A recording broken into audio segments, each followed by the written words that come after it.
Welcome back, y'all, to another episode of the What in the Sam Hill podcast, where I investigate paranormal phenomena, high strangeness, cryptozoology, ancient mythology, and the delightfully odd. I am your host and resident nerd, Aaron.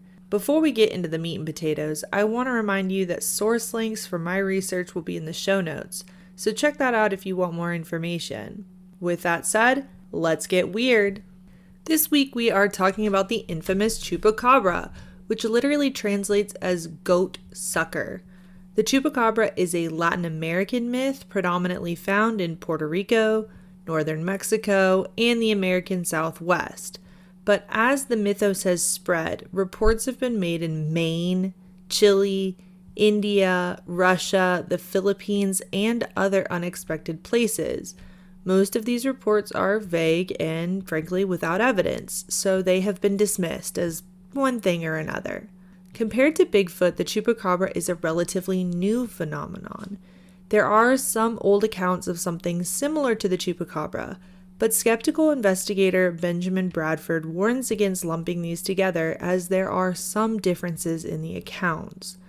The Chupacabra, as most know it, was first described in 1995, and the boom in sightings started in Puerto Rico and expanded from there. 1995 will be an important year, so remember that as I come back to it later. The reported physical characteristics of the Chupacabra are actually extremely varied. Reptilian kangaroo, alien with spikes down its back, giant rat, dog-like creature with an extremely long tail and pit bull face. Some accounts even describe a winged creature. With such varied and fanciful reports, it's pretty difficult to make heads or tails of what it could be. Since the turn of the 21st century, though, most of the accounts settle on a hairless dog-like creature, and this is the phenotype of all of the bodies of supposed chupacabras that have been presented to scientists and media. When it comes to what scientists think of the chupacabra, they generally agree that the sightings are of canids, whether that be coyotes, dogs, or hybrids, that have lost their hair as a result of mange. In coyotes, this would be sarcoptic mange. In dogs, it would be demodectic mange. Both are mite infestations of the skin, which ultimately cause hair loss as well as sores, scabs, thickened skin, as well as lethargy and then eventually death. These animals definitely have an odd and alien-like appearance. They're generally not going to be capable of killing and maiming livestock, though. It's important to note that the witnesses are only seeing the animal attacks the next morning and not in progress, so we don't actually have any connecting link between the supposed sightings of the Chupacabra and the attacks of the Chupacabra. So I'll be pretty much referring to them as separate entities in this episode. All of the supposed images that I have seen of a Chupacabra are quite clearly of a coyote with mange, but would it be possible to get a more hairless appearance without a crippling illness? Well, there is a dog known as the Xoloitzcuintli, also known as the Xolo or Mexican hairless dog, that is roughly the size of the coyote, but has dark hairless skin as a result of canine ectodermic dysplasia. It's an autosomal dominant genetic condition, so it would be present in a Xolo coyote hybrid as well. So it's possible that some of the sightings are related to the Xolo, but I do think most are just coyotes with mange. Chupacabra attacks are more consistently described than their appearance. There's sudden death, usually of more than one animal at a time, sometimes even more than one species at a time. You'll find 1, 2, or 3 puncture wounds, and the animal will appear to be drained of blood.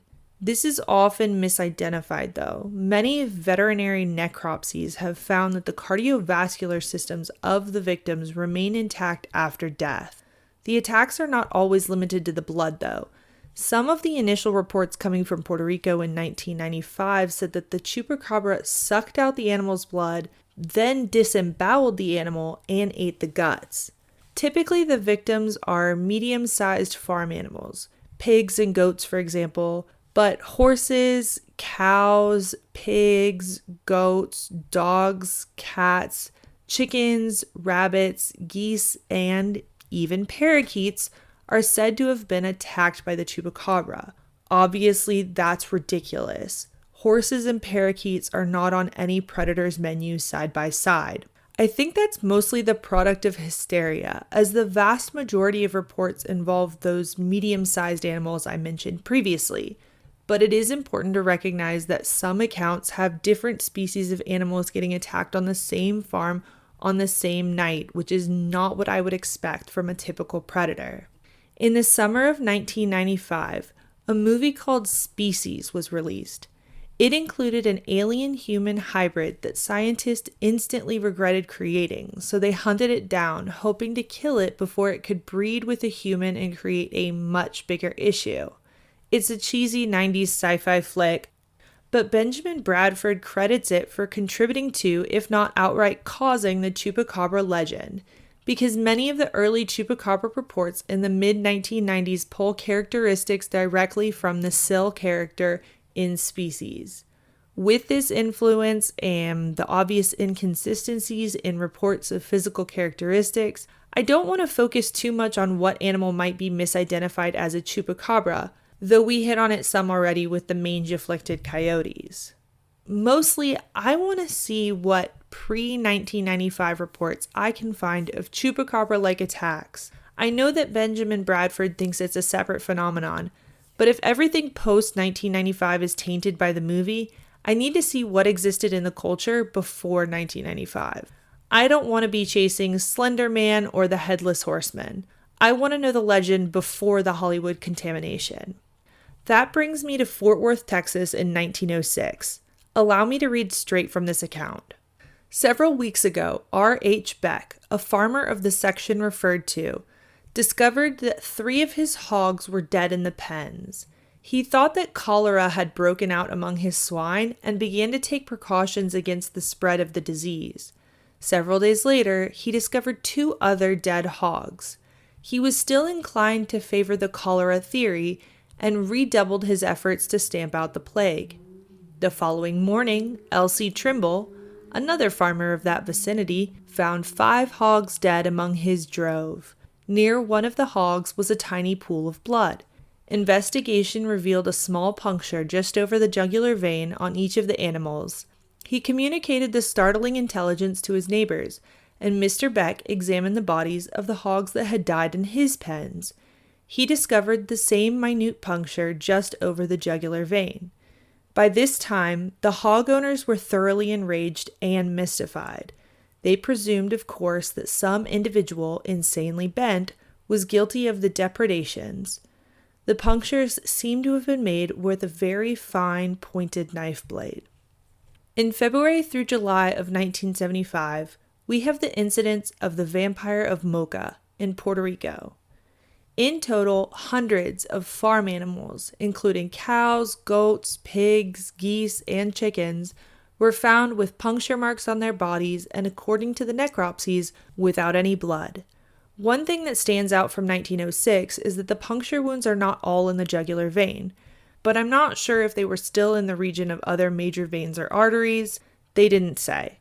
Initial reports indicate the victim farmers felt that a satanic cult might be responsible.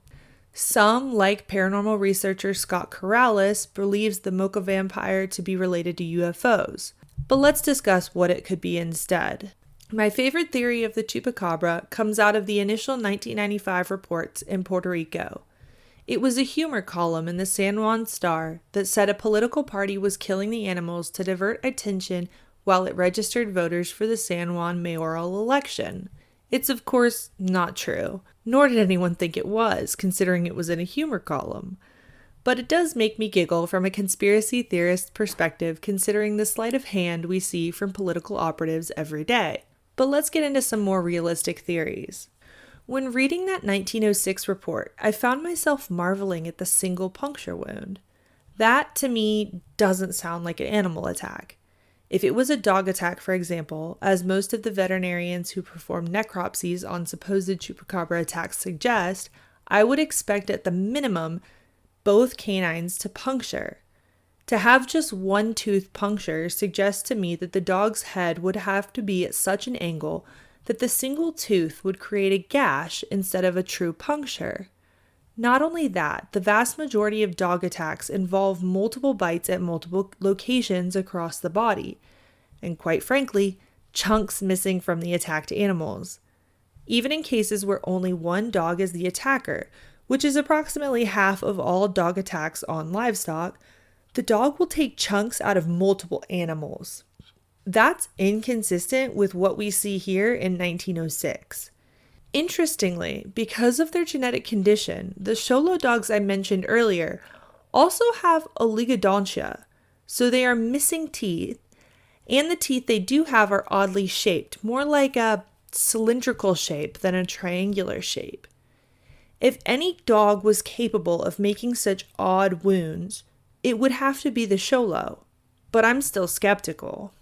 Instead, the single puncture wound at the neck makes me think of a nail or a piece of wire fence sticking out and the animal being pushed up against it, causing the puncture injury. The wound alone could not cause the death, however, as blood would be everywhere if it were fatal. Instead, a fast-acting infection would be my suggested culprit. Tetanus, for example, has a high mortality rate in animals, around 80%. Gestation is typically 10 to 14 days, but it can set in within just a few days. Tetanus bacteria are found in barns and other agricultural settings because they are commonly found in animal intestines and therefore animal poop. Tetanus is more prevalent in the warmer climate of Latin America than further north in the United States and Canada, which could explain why the Chupacabra is a more Latin American phenomenon. But it isn't a great solution, as it doesn't explain several key aspects of the 1906 incident. It doesn't explain why several animals fell victim at once. It also doesn't explain why all of the puncture wounds would be in the exact same place on each animal. That level of coordination is just unrealistic. It also doesn't explain why pigs were the victims, as horses, lambs, and humans are actually the most susceptible to tetanus. Actually, that doesn't extrapolate out well to other accounts either, because adult goats are thought to be immune to tetanus. And then finally, I feel sure that veterinarians in the 1990s doing necropsies would be able to diagnose a tetanus outbreak if rusty nails were the true cause of all of these issues. Instead, the necropsies always claim that dog bites followed by a general infection, not a lockjaw tetanus infection, are the cause. But that likewise doesn't explain why multiples would be dying on the same night, as infection across individuals would be unpredictable even if they were attacked on the same night. When it comes to actual hematophagy, or the drinking of blood, that act is pretty much limited in mammals to the vampire bats. Now, all three species of vampire bats are found in Latin America, but vampire bats are only a few inches long. Not only are they not large enough to kill an animal, their feeding technique is specifically designed not to kill their prey. Vampiric parasitism isn't a viable lifestyle if you kill prey indiscriminately. An interesting factoid, though, is that vampire bats are the only mammals that use infrared detection, which they use to find a good source of blood on the body. The only other animals that use infrared detection like this are boas, pythons, and pit vipers. All snakes, obviously. And I don't think snakes could be responsible for this phenomenon either. A snake wouldn't be able to consistently get at the neck of the livestock. Ultimately, when you look at the anatomical specificity of some of the attacks, especially those seen in 1906, I can't help but feel that the people who witnessed the attacks were correct, that a human caused the injuries and deaths. But what humans, and why? When you think animal sacrifices, you probably will think of Santeria. Santeria is a syncretic religion that fuses Taino Native Caribbean beliefs, African, particularly Yoruba beliefs, and Catholicism. It originated in Cuba, but has expanded both across the Caribbean to places like Puerto Rico, and across the Cuban diaspora in the United States and other countries. Santeria has become notorious for its animal sacrifice, Headless chickens and other farm animals found left at cemeteries, washed up on beaches, dumped in roadside ditches, and floating down rivers. In fact, my hometown of Atlanta has a huge problem with hundreds of headless goats being found in the Chattahoochee River, a source of both personal recreation and city drinking water.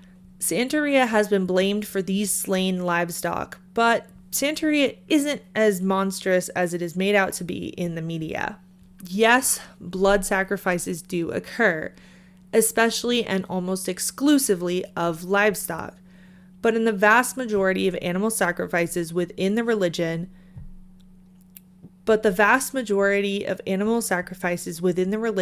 don't end up with carcasses floating in rivers.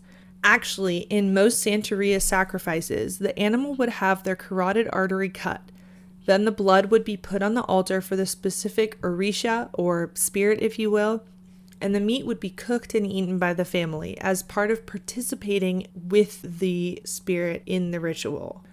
That type of sacrifice wouldn't be all that different to a kosher or halal slaughter in Judaism or Islam. The only time a sacrificial animal would not be eaten is if it were a healing type of spell, where the animal was thought to have taken on those diseases from the person. Therefore, the animal's meat would essentially be poison. I can't find any specific rituals in Santeria or any other Afro-Caribbean syncretic religion where just the blood would be harvested from an animal and the body would be left behind for the farmer to find. That being said, in many spiritual traditions, including the Afro-Caribbean traditions, a blood offering is required for spirits, demons, etc. to manifest in this dimension. The blood is seen as the life force of this physical dimension that gives the spirit an anchor here. I suppose this is analogous to the breath life force giving us humans an anchor to the spiritual dimension. But importantly, there's a clear spiritual reason for someone of a non-Christian tradition to be harvesting blood, probably through some sort of trochar, similar to that used in embalming. One issue I have with this human theory is the sheer amount of blood that some of these attacks would entail. For example, a goose may not have much blood, but a cow has over 6 gallons of blood in its body. If they were to truly remove all of the blood from multiple animals in one night, that's a lot of 5-gallon buckets that they'd have to tote around. And my goodness, the length of time required. Plus, you'd have to have some type of vacuum system to truly drain all of the blood. I think the only logical solution is that the attacks involve some blood loss, enough to give the animal obvious signs of anemia, like white gums, and then also to cause death, but not a true complete blood loss. That's consistent with veterinarians' reports that the cardiac systems are intact as well, because I imagine draining all of the blood without replacing it would cause obvious cardiac and other organ damage. Even embalmers don't remove all the blood before putting in embalming fluid. They put in embalming fluid while the body is draining blood. So I definitely think there is a level of sensationalism in these accounts, which is unsurprising, really, considering they're in newspapers. But I do think there is a way to explain the accounts from a human harvesting perspective. Looking at all of the evidence on the whole, I think it's safe to say that the Chupacabra does not exist. The odd attacks that we see on animals as far back as 1906 and probably before are caused by other humans, who are likely draining the blood of livestock for the purposes of giving a blood offering to spirits, demons, etc. The fact that this phenomenon is centered on Puerto Rico is consistent with the use of blood offerings in Afro-Caribbean religious traditions. My assumption is that these would be practitioners who did not have access to their own livestock for offerings, so in the cover of night, drained the blood of the neighbor's animals. Perhaps performing the ritual in the barnyard itself, or perhaps just taking the blood for a later ritual. Some traditions, such as Palo Mayombe, have no set rituals, but rather each mentor has their own lineage of rituals. Without talking to each practitioner, it would be impossible to know definitively that such rituals exist. But it is consistent with the belief that spirits need blood offerings to manifest. I also assume that the multiple puncture wounds that we see in the Vampire of Mocha situation might be from a practitioner less trained in animal anatomy who maybe couldn't find a good vein, or perhaps it was someone looking to disguise it as an animal attack by providing multiple puncture wounds. The 1906 attacker seems to be much more knowledgeable about anatomy, given the surgical precision of a single puncture wound in the exact same place on each animal. Putting my conspiracy hat on, I would say that the 1995 creation of the Chupacabra was probably as a distraction, not from the actions of a political party, but from the actions of a religion. The people of Puerto Rico seem to have no issue with Santeria being practiced openly, but if you start attacking your neighbor's animals because you can't afford the animals that you want to sacrifice in Ayabale, well then that becomes a much bigger issue. It's also interesting that they chose the name goat sucker, even though most of the animals attacked were not goats. The goat of the zodiac is obviously Capricorn, which is ruled by the planet Saturn. Saturn is considered by many to be a satanic archetype, and it is the greater malefic planet in astrology. And then we also have the Baphomet image created by Eliphas Levi in 1856 that prominently features a goat head. Perhaps the name Chupacabra was chosen as a wink and a nod to the dark practices performed by the attackers. Before we end this episode, I want to send you off with a fun fact. The Chupacabra is not the only goat sucker.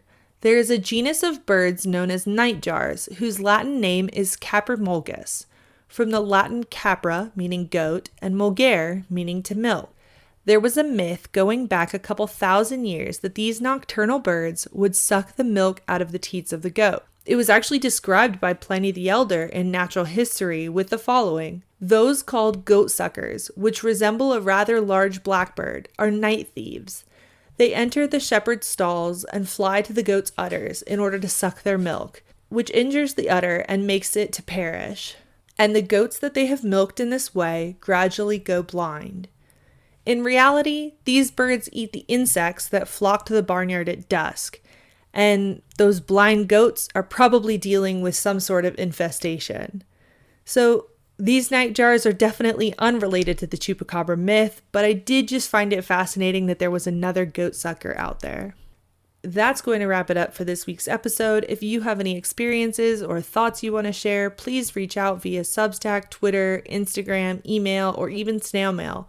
Until next time, in the immortal words of Euripides, question everything, learn something, answer nothing. I'll see you next week with an episode on changelings.